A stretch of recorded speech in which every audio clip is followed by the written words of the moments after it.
Hello everybody and welcome back to the Leeds Lanes as we review Brighton's 3-0 win over Leeds United.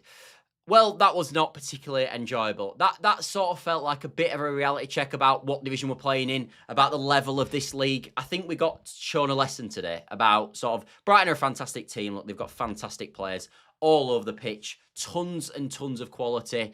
They're bringing off players that they bought in the summer for like £35 million. And I don't want to just play in that argument all the time that, well, we got beaten by the better team. But we got beaten by the better team today, didn't we? Like, that's how I genuinely feel. I'm not unbelievably frustrated with the game. Yes, I think we could do things better, and we're obviously going to talk about that. But sometimes you've got to look at it and go, they've got nearly a better player in every single position than Leeds United. And I think that it showed today. I think I think people will blame Daniel Farke and say he should have done this better, he should have done that better. But sometimes you've got to look at it and go, yeah, but you've also got the certain tools that you've got. And I look at Leeds United at this moment in time, and yes, as I said, we weren't brilliant today. I think we did a lot of things wrong. But Brighton have got, as I said, Brighton have got a better player in every position. And I think we tried different ways of playing today. I thought for the first sort of 15 minutes, they absolutely battered us. And I thought we tried to go long and sort of get Calvert-Lewin involved in the game. As I said, in the first sort of 15 minutes of the game. I didn't think that really worked. And then after that, we tried to go to a more sort of game where we tried to play through the lines. We went from sort of Biol into Tanaka, through Ampadu into Tanaka, and tried to build up in the sort of Daniel Farke system that we saw in the Championship. But again, even when we tried that, what we saw is in the midfield, they just kept winning it back off us constantly in the midfield. And then they'd be straight at us. And to be honest with you, I thought we were lucky to only be 1-0 down at half-time. Well, Danny Welbeck had a fantastic chance that he put just narrowly wide. Ayari had a really good chance that he should have passed it, and they got a bit greedy and he took a shot on himself. I thought that Yaku Minter as well had a really good chance in the first half, which again I think he should have laid off, that he didn't. So I thought we were quite lucky, actually, and fortunate to be even in the game at half-time. I thought, as I said, for me, I thought we got taught a lesson today. I thought you look through their team and you look at their quality. And as I said, that they are the best team that I have seen Leeds United play other than Arsenal this season. I thought they were fantastic, and I worried before the game going into it because of their quality that if they played well and played their best game, that they were going to beat us. I always felt that was going to be a problem. And we talked about in the preview, we said that, look, this is a game that Leeds United hopefully can up the levels for, and hopefully we can all play 8 out of 10s in. And I don't think we did that, but that's what we're hoping for, that Leeds United can up the level to the point where we can sort of compete, and hopefully Brighton have an off day because they played in the cup against Arsenal midweek, and they can drop the levels to a 6, and then we can be competitive in the game. But I knew fundamentally, if Brighton played like an 8 out of 10 performance, the chances are they'd probably beat us. And I think the way that they beat us today is they put in an 8 out of 10 performance, and we probably put in maybe a 5 out of 10 performance, and we just and that gulfing class, when they do an 8 out of 10 and we do a sort of a 5 out of 10 performance, you've seen a 3-0 scoreline. And I think for the first time this season as well, in a long time, I actually thought we were quite strongly dominated in the middle of the park. I don't think Longstaff had a particularly good game at all in there. I don't think Ampadu played that well. I don't think Tanaka played that well. I do think you've got to put some sort of credit on Brighton as a side and how they performed, because I thought as I said, they were fantastic. But as I said, when we tried to play through the ball through the midfield, I thought we were quite sloppy in possession at times, and we didn't get up to the pace of the game or the speed of the game, nowhere near quick enough. And as I said, it was just causing us all sorts of problems. And I think fundamentally, it's obviously, I think we lost the midfield. The sort of battle of the midfield for the first time in a while. I think Spurs were probably competitive, but maybe they edged it in the midfield. But for a long time, and majority of this season, I think we've actually quite done really well in the midfield and been really strong in the midfield. I think today, the likes of Ayari, Carlos Baliba, and of course the lad that used to play for Leeds United, Georgina Rutter, I thought they were terrific in the midfield. I really did think that. I thought they were fantastic. And I just think that we could live with them. And then I think people are sort of like, I was really angry after the Burnley game. I felt like in the Burnley game, that is a game that Leeds United are targeting to stay in this division. That is a game that you go at the start of the season, Burnley, we need to beat them to stay up. I didn't put Brighton in that category. Brighton for me are going to be in the round chasing Europe. I don't think Leeds United going away to a promotion, to a Europe chasing Brighton is probably going to be a place where you mark down for really good opportunities for points. Again, you look at the most recent game that we played against West Ham. That was a game that Leeds United had to win. That was a game that hopefully will keep Leeds United in division, winning games like that. Our season will not be defined on what we do at Brighton away. It won't be defined on what we do at Bournemouth away. These sort of teams will not define our season. And sometimes this year, we've got to put our hands up and go, yeah, to be honest with you, they're the better team. And maybe it's not everyone's fault. Yes, we didn't play fantastically well. But I think sometimes you've got to do that in this league because we haven't got as good a team as certain teams. And we haven't got the players that other teams have got. Like they were bringing off players off the bench today of over £35 million. Leeds United weren't doing that. We were bringing on Demetri. We got on a free transfer after he'd sort of done okay in the Bundesliga, and that's the level. And when you're a newly promoted club, you've got to accept that. But I think we've got a thing in the fan base, and maybe I fall into this category as well too, where I think we slightly overrate our players at times, and we think that these like world beaters at this level. I don't think they are. I think they're okay. I think we're a hard-working team. I think we're quite an honest team. I don't think we give everyone a really easy time of it. Maybe Brighton more and Arsenal, maybe so. But for the most part, I don't think we give teams a really easy time of it. But I think that sometimes we're going to be caught out for the lack of quality. And I thought today that it was an obvious gulf in quality from both teams. It really was. And I think that's a problem for Leeds. I think there was a few issues in the game.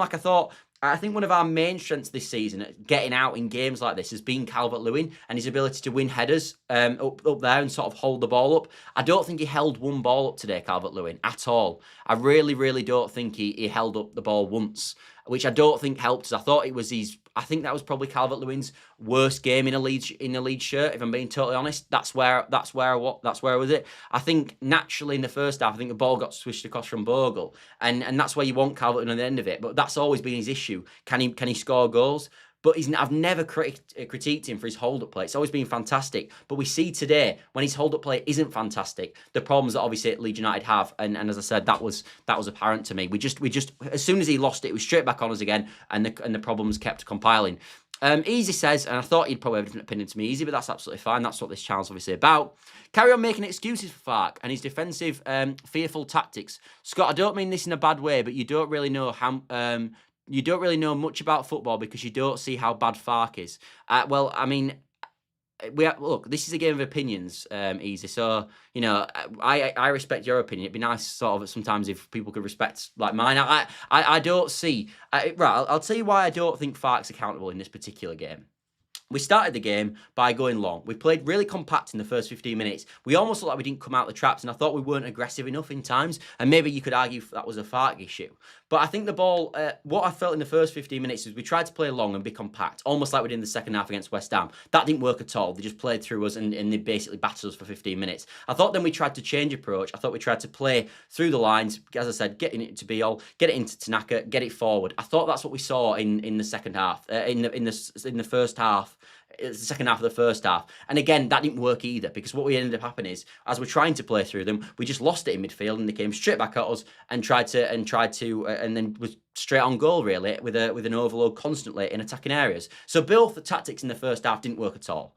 And again, I'm looking at it going, if I'm Daniel Farke here, what do I change? So I'll ask you easy. You hate Daniel Farke. You thought he was completely accountable for this game. What did he do in this particular game that you wouldn't have liked? What would you have done differently to stop that result happening? Because I was trying to work this out at half time, and I'm looking at it going, I don't know what I could do. Maybe I don't have enough knowledge, as you said. Maybe that's what it is. Maybe I don't know enough. But if someone could like to tell me what tactics they would have played in that game to stop that happening today, then tell me. Because in the second half, we tried to go with a number 10. We put Aronson in the number 10 role. And that didn't really work. He just got swamped out in the midfield, which I thought he would do. We tried to bring pace on the right hand side with Dan James. That didn't work. I thought our only out ball, if I'm being honest, was Okafor on the left hand side. I thought Okafor actually played okay. I thought the only issue with Okafor was that when he beat his man, he naturally then, I don't think he did much with it. Like, he beat his man, and then his ball into the box was quite shoddy at times, and he was a bit lacked composure, which I thought was probably the difference between the two teams. Easy says, we started the game defensively. We invited a Premier League team to come on to us. Right, okay, that's fine. But we also saw when he changed it and we stopped playing in that way and we tried to play through the lines, it didn't get any better. You could argue it even got worse. Like, they had so many chances when we stopped playing defensively and tried to get on the ball. Like, for the second half of the first half, I think they popped up a stat. We had like 80% of the ball. But we weren't doing out with it because we were trying to play through them and it just wasn't working. Because at what point do we just go? Like, as I said, I think we just overrate the team sometimes. And as I said, there's going to be times this year when Sunderland lose 3-0. There's going to be times this year when Burnley lose 3-0. But I will die on this hill. Our season will not be defined at what we do at Brighton away. And what we need to not do is, I get Easy. We understand, me and Easy, I know, but we understand ourselves because Easy's stalked Farke out, and I would rather Farke be in at the moment, and I get that. But what I don't like is we've got people in the fan base who are flip-flop. Every bad result, Daniel Farke out. Every good result, Daniel Farke in.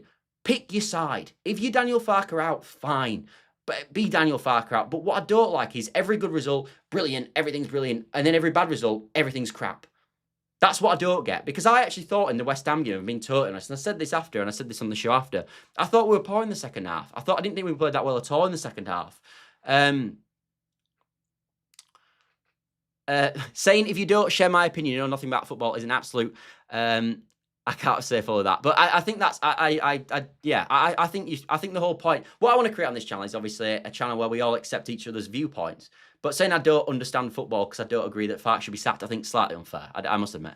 Ellen Back says, "Hey Scott, hello to you, Ellen, as well." But yeah, that's I think that is the fundamental basis of the game. But look, I watched the game with my dad. My dad is much more sort of critical than I am today. But I can't help looking through the team, and I don't want to talk about it too much more, but I can't help looking through that Brighton team and going, God, if we had them players, like Belieber was nearly off to Man United for £100 million in the summer. Do you know what I mean? If we're being totally honest, we ain't got a midfielder like that. Like we got I know I didn't want to say that, but I know what you mean. Ellen Back says we had a brilliant chance to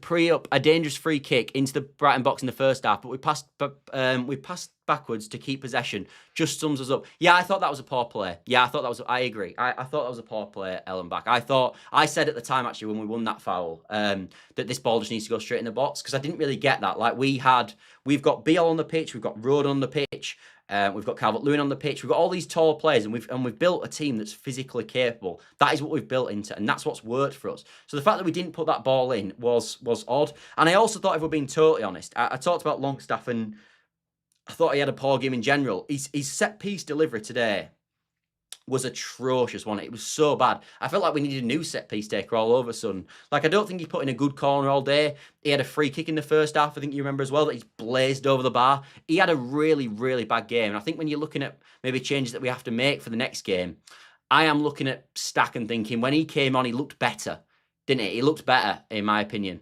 In saying that Farke refused to employ a free kick coach, I think that's something that they could look at. Perot is our deadly striker. He's been totally let down by many fans and absolutely useless manager. Farke has to go.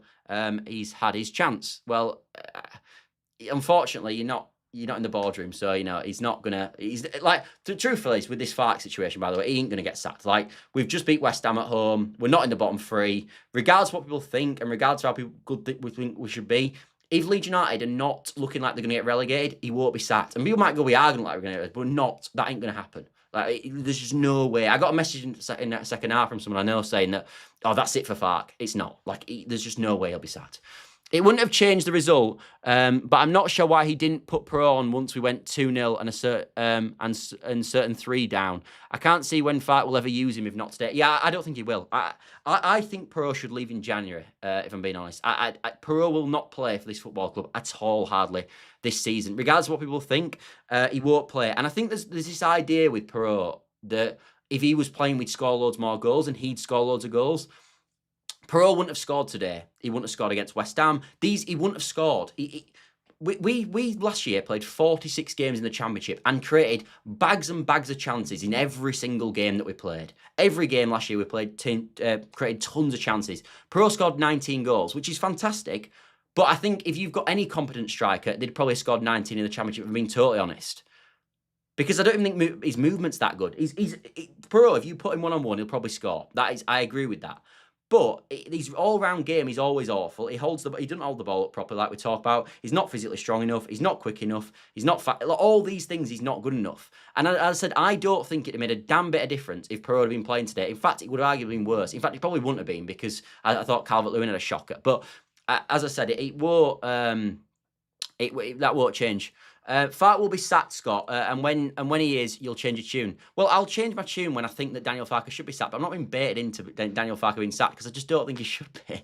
Sunderland ended this season way behind us. Farke brought in 2 strikers who won't score. Yeah, but Sunderland also spent another £185 million. We spent just shy of 100. I think when you spend double, you're naturally going to get better results. And I think that it's as simple as that, really. BMG says, as a fan base, we need to accept results like this. Completely agree. We weren't good, but didn't deserve 3-0. We are going to lose a lot of games, especially away and especially versus teams like Brighton. Be realistic. Best comment today. Best comment today. Do you know what, BMG? We always agree, and this is where we need to be. The last sentence is exactly where we need to be. Be realistic. We have come into the division. Who do we think we are sometimes? Like, we're not Barcelona getting promoted. That isn't the case. We had a good championship team, as we know. We spent about just shy of £100 million on a team. By the way, it's similar to what Burnley spent, who also got 100 points, who we all think are absolutely dreadful, by the way. We've got to be realistic. We have to be. Like, as I said, you do a combined 11, Brighton versus Leeds, it's probably all Brighton, if we're being honest. There's not many Leeds players that get in the Brighton team. Pro won't be sold because the new manager will play him and will climb the table. Farke won't be sacked and the new manager will not play Pro. Really sorry for the Leeds fans today. Long way to go and a lot of money spent. Yeah, no, that is a shame. And we've got a terrible record at Brighton. The only thing I would say is I never watch Leeds United and think it's a lack of effort. Like, I think we've seen probably before Bielsa came in, and definitely the year we got relegated, Leeds United not trying. I don't think we try. I actually don't think we like. I think a lot of games we didn't really put it in the season we got relegated. I thought we were banked. We weren't up for it. We didn't even try in times. I would never accuse this Leeds United team at this moment in time of not trying. They may not have a lot of quality, and they may not make the right decisions in moments, and they may not do the right things at times. I would never critique this team on not trying. They tried today. They're just not as good. Like, they did try. It's not a commitment thing. So I think sometimes as fans we've got to sometimes know where we are, and I think we've sometimes got to accept that these results are going to happen. But we've also got to not fly in too much, because in the same respect, like, they weren't not trying today. We tried loads of things today. It just didn't work. If he's not going to use Perot, then he must be sold. But we should have sold him in the summer when we could have got more money and reinvested. Again, another comment I completely agree with, BMG. Completely agree with that. I thought we probably should have offloaded him in the summer, if I'm being totally honest. Because you might have got, what, 15, 20 million pounds for a striker that scored 19 goals, is the buzzword for everybody. And probably is true. And I think we probably should have moved on to the league that suits it. Richard Jones says, we're not good enough, end of. And I think, as much as I think that's probably done in a sort of frustrated manner, I get we aren't good enough. But as I said, yeah, I think we've got to be a bit more realistic, and I think we've got to accept where we are, and I think we've got to accept the results like this is going to happen. We know Brighton are a good team. Everybody said Brighton are a good team. And also, as I said, we lose the West Ham game. Let's have a conversation about it. We've lost away at a team chasing Europe, away from home. So, Scott, you think the players are the problem, not Farke? How many Premier League games has Farke ever won? What's that meant to mean? He's got a completely different team. I said on a video yesterday, coming into the season, I was quite sceptical of Daniel Farke in terms of his Norwich record was poor. And his time at Borussia Mönchengladbach wasn't that great either. He obviously got sacked, so it can't have been that great. But I look at the tools we've got. The truth is easy, if you want my conclusion about Daniel Farke. I don't believe that if you had a different manager, we'd be doing any better. That is the truth of it. I think if you give another manager these tools, these players, we'd be at the best, we'd be in a similar position. I don't think we'd have a revolutionised. I don't think the team would be revolutionised if we didn't have Daniel Farke as manager. If we brought in, I can't think of name, say we brought in Carlos Corberán as the new manager, I don't think the results will be drastically better with him in charge. I really don't believe that. I think this team has got limitations. I think we're a newly promoted club and that's bound to happen. And I think that is why we were going to see results like this, not because the manager's horrendously poor. I don't know. That's my honest opinion. After they scored the first, And up until they scored the second, we were good or better than them. To take positives, we were fully in the game until their second goal. Yeah, we were, BMG. I still think they created a lot of chances in that first half, especially. Like when they went 1-0 up, we obviously had control of the game in terms of we had a lot of the ball. I don't think we did a lot with the ball. Like I'd argue that even though we had about 80% of the possession, I thought they still looked better in the I thought they picked the ball up in midfield and just hit us straight away. They zipped it into Danny Welbeck and then maybe Rutter played off him and they created a chance that way. And I thought they created a lot more chances in the first half, even when we had the ball. So it depends what you class as control, because I thought they controlled the game out of possession really well in that game as well, Brighton. If I'm being totally honest, I didn't think we ever. I know we had the ball, but I don't think we were ever fully in control of the ball. I don't think we were getting the ball and making stuff happen with the ball. We just had the ball almost for the sake of it. And that was my feeling. The standard of the Championship this season is woeful. If we go down, they'll all be playing like Barcelona next season. Of course they will, because the standard's worse. That's the truth. Other results went okay for us. They did. Yeah, they did. It was, unfortunately, we don't like Scum getting a result, but actually our priority is, yes, we want Scum to do as worse as possible when we play them. We want to beat them like hell. But we need them. When they're playing the crappiest teams in the league, we need them to, like when they play Burnley, we're gonna have to hope Man United win the game, which I don't want to say on camera. It makes me want to throw up my own mouth. But that is the truth of the truth of it. Teams around near on the top of the league or in the top half are gonna have to hope that they beat the bottom half team. That's how it is. This Farke stuff after every game is delusional. Don't forget we were where we were when we took over. We wouldn't have ended up bottom half Champo if he not stabilised us. And I think there is something in that. Like, I just don't want to talk about Daniel Farke after every loss. Like, I just don't want this snowball of like, he's brilliant, he's garbage, he's brilliant, he's garbage. Like, pick a side and fine. And also, let me have my opinion. Do you know what I mean? I think that I think Farke's doing okay. Because you look at the teams this season in the Championship, by the way. McKenna, we all thought everyone told me that McKenna were a miles better coach than Daniel Farke. And to be honest with you, for a lot of the time, I believed it. They're doing, I know they won today, but they are doing pretty crap in the Championship. Leicester can't buy a win to save their life at this moment in time. I think they've won about one in the last 8 games. So, you know, I think that is, I think people think that you just have the best team and just win games. I don't think that's the case either. I think you've seen this year when relegated teams really struggle if you don't get the manager right. So I think Daniel Farke at times needs more credit for the Championship stuff, if I'm being honest. Every time we play, we don't play our best attacking options because Farke is risk averse.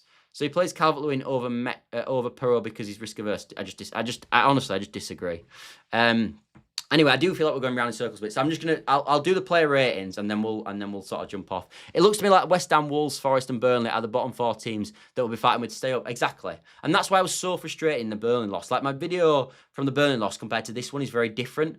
I was really annoyed in the Burnley game because I thought that was a game we could pick up points in. I'm not as frustrated today because, truthfully, I thought it was going to be a tricky ass no matter what. We had 7 corners, 6 were terrible. I can't even remember the one that was good, Ellen back. And that's stuff like that's frustrating, isn't it? Because that's opportunities where Leeds United can actually pick up points and actually score goals. We've actually been, when we've put good crosses in, we've actually been pretty good at getting on the end of crosses. So far this season. I think obviously Rodon scored 2. We've got BL we know is good in the air. We've got Calvert-Lewin we know is good in the air. Give him a chance to score. Give him a chance, and we just didn't do that. And that's why obviously when you talked about the free kick in the first half, which we didn't put in the box, that's why that frustrated me as well. It's like, give him a chance. Do you know what I mean? It looks to me like West Ham, Wolves. Yeah, I've read that one out. Yeah, but I agree. I think Forest will probably get out of it. I think they're probably bottom 4 teams at this moment. When we've seen quite a bit now, we've seen around 10 games. I think Wolves will drop. I think they will go. And then I think you've got Leeds, Burnley, and West Ham.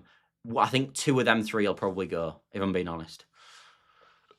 Do a fight rating. I usually do, but I will do them. Like it or not, if we stay up on goal difference, it will be a major achievement. We're likely to be in around this position with many results like this all season. Yeah, exactly. And I think, look, if we stay up this year, next season, if you put another £100 million plus into this team, which we would do with PSR, then we can look at it next year at this point and go, right, now we need to build on this. We've stayed up in the league. We've got another 100 million. We hopefully have pretty much a brand new attack because that's where a lot of your 100 million is probably going. We maybe sort out a few of the fullbacks so we've got better options there as well. Maybe a new centre half, maybe a new goalkeeper. Do whatever you want with 100 million quid. But when we do that and we've got another 100 million and the team looks even better, let's push on then. Then we can talk about trying to get results at Brighton. This is a different season. It's a different season. Anyway, let's go through player ratings. Perry in goal. I thought he was back to his usual pretty garbage kicking, if I'm being totally honest. I don't think he was. I thought he was pretty poor, Perry, today. The only thing I would say is I don't think he can do anything with the goals. He made an absolutely unbelievable save at 3-0 down that made it not make it 4-0 when there was a deflected shot. So I don't think saving's Perry's issue. I don't think handling's Perry's issue. It's his kicking, isn't it? That will be something that we decide on Perry. So for me, I would say Perry probably a 5 today. Probably a 5. I don't think he was awful. Bogle, probably his worst. I think probably his worst game this season actually for Bogle. I think he turned down a lot of opportunities to cross the ball into the box, which I found really baffling. Especially in the first half, he did it, and he also made a pretty poor mistake for their third goal as well. So Bogle probably a 4 today. I thought he was quite poor. Maybe his Burnley game was worse, but I thought each of them away games were poor from Bogle. But he was bad today. I did think he was bad. Centre backs, Rodon. I don't know was he that bad? Like really? Like I don't. I think sometimes you lose a game 3-0 and everybody's being crap. I don't know what really Rodon did that wrong. I thought he got a bit frustrated by the end of the game and he started being a bit rash, and I think you can probably criticise him for that. But was he that bad? I'd probably give him a 5 but I don't think he was awful. Biol again, I don't think he was awful at all. I actually thought Biol was better today in either half than he was in the first half against West Ham when I thought he was quite poor. So probably a 5 as well. Goodmanson, I thought, struggled a bit today, actually. I thought he made a few mistakes. I thought he wasn't as good on the ball as usual. Don't think he offered as much going forward as usual. Thought he wasn't as good defensively as usual. So he probably would get a 4 as well. I thought he want a great game from him. Ampadu, again, I don't think played that well today. I think I don't think we've lost many midfield battles this season. We definitely lost it today. So Ampadu, for me, probably a 4. Longstaff, definitely, I think arguably Leeds United's worst player, Longstaff, today, which is bad considering we lost the game 3-0. But he was bad, Longstaff, today. And he's someone that's Premier League experienced, played at this level before, but he struggled today. He really struggled. So I'd probably give him maybe a 3 seems harsh, isn't it? But he was bad, though. No, I'll probably give him a 4 just. Tanaka, I thought, was the best of the midfield 3, but I didn't think he was great either. If I'm being honest, I didn't think he was great. So I'd probably give Tanaka a 5. Okafor was definitely man of the match today for Leeds United, 100%. I thought he actually played all right, Okafor. I thought he looked dangerous on the left-hand side. And I always say this when I watch the games, and maybe I should say it more in reaction shows and stuff. What we get on the left-hand side with Noah Okafor, if we had that on the right-hand side as well, we'd be sorted out wide. We would generally be sorted. I thought Okafor, he's fine on that left-hand side. He constantly offers a threat. He had that whiffer on toast all second half, in my opinion. Beat him so many times. His end product time, I think, let him down a bit. But I thought he was Leeds United's man of the match, in my opinion. Wasn't man of the match for the game, of course. I think that Gomez lad probably wins man of the match for the 2 goals he scored. But yeah, I thought Okafor was okay. I think Okafor was I generally think it was probably a 7. I thought it was fine. Aronson was just anonymous today, which is not usually something you say with Aronson, actually. He's usually very busy, a busy player, gets involved in a lot of stuff, does a lot of poor stuff, in my opinion. Does a lot of poor stuff. I thought he was bad, Aronson, today. I really did think he was. But it just didn't get involved in the game. He was just completely just ineffective in the whole game, really. Aronson, he'd probably get a 4. Calvert-Lewin, definitely his worst game in a Leeds shirt as well, in my opinion. I back Calvert-Lewin on this channel religiously, as people know. I think his all-round game is really good. Yes, I'd like to see more goals from him, but let's be honest, if he was scoring 20 league goals every season, doing the rest of the work he does, probably wouldn't be playing for Leeds, would he? If we're being totally honest. So Calvert-Lewin, he was bad, actually, though. So probably, I don't think he won any of his physical battles, so he's probably a 4 as well. Who came off the bench? Dan James, completely ineffective as well. I'll just give him a 6. He wasn't on long enough, I don't think. Stack, I thought, was okay when he came on, actually. And I think he was putting on a performance that was like, I need to play in the next game. And I think we spent ages on this channel maybe talking about Stack coming out. I think we're potentially now talking about Stack coming back in again. Because for potentially Longstaff. So yeah, I thought he was all right when he came on, Stack. I thought he did okay. Was a bit unlucky, nearly scored a goal, didn't he, as well? So he probably got a 7. Who else came off the bench? Justin, I gave him an average 6. I don't think he did much there. I can't really think of anybody else. And then Daniel Farke. He's lost the game, and I think naturally results are going to be dependent on managers. My always thing with Daniel, we've said it enough already, so I don't want to get into too much. I'm not sure what we could have done massively different that would have changed the outcome of the game, if I'm being totally honest. I think we tried about 4 different systems in that game. We tried the going long, being compact at the back, didn't work. We tried playing through the lines, didn't work. We tried playing with an actual number 10, which we hadn't done all season, didn't work. We tried changing systems as well later on in the game, didn't work. It just didn't work for Daniel today. So yeah, I'd probably give him, I think he'd probably give him a 4. I think that's probably fair. But as I said, I'm not in the camp that he should be sat, to be honest, at all. Perry was okay. A couple of sketchy passes, but a couple of decent saves. None of the goals were his fault, were they? No, I didn't think they were. I thought he was all right. I think with Perry, I think we've got quite a good shot stopper there. I think his handling's really good. I think his shot stopping's pretty good. I think we saw that. I think the problem with Perry is just kicking, isn't it? So if that can improve, I think we've got a pretty decent keeper on our hands, if I'm being totally honest. But yeah, that's probably what I say with Perry. And what else have we got? Bogle, Paul, but Gabby was good, I thought. I didn't think he was, actually, BMG. We usually agree, but I'm not. I thought he was. I thought he made a few mistakes. He does try to offer something going forward, I must admit. And that left-hand side was much more effective than the right-hand side. I just didn't think he played that well. Maybe I rate Gabby on a different side. Will we get anything from Forest? Well, you'll have to stick around for the preview next week. Forest to be tricky, I think. I don't think they're as bad as the current position says, to be honest. I really don't. I think Daesh coming in will probably sort them out. I think they've got quite a good side, so I think that's going to be a tricky game. We've got an hard period, people. I think the next 2, obviously we've got Forest away next, and then we've got Villa at home. I actually think the Villa at home game is a better game for Leeds United than the Forest away game, which people might think is baffling. But I don't think we've played that badly at home so far this season in any game. Whereas I think you've seen bad away performances from Leeds. So I think the Villa game suits us more. I don't think Villa travel that well either, if I'm being honest. So I know they've been on a really good run at this moment, and I know they're playing well. And I know they've just beat Spurs away, so maybe I'm talking absolute garbage. But I think for Leeds United, I have more faith that we can get something in the Villa game, probably, than I do at Forest, if I'm being honest.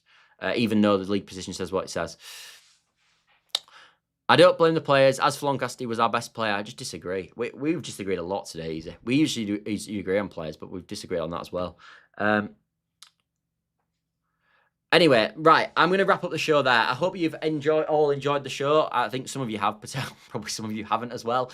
And I will be back tomorrow as we'll try. I think we might do, I haven't done one for a while. I think we might do a closing whistle on this game tomorrow as well, where we're going into a bit more detail. Potentially get the stat board back up as well, or the tactical board back up, which we can get into. So probably do that at 8 PM tomorrow as well. Anyway, thanks all for watching, as always. Shame, but hopefully, as I said, these aren't the games that are going to define Leeds United's season. So we never want to win. We never want to lose. But, you know, these things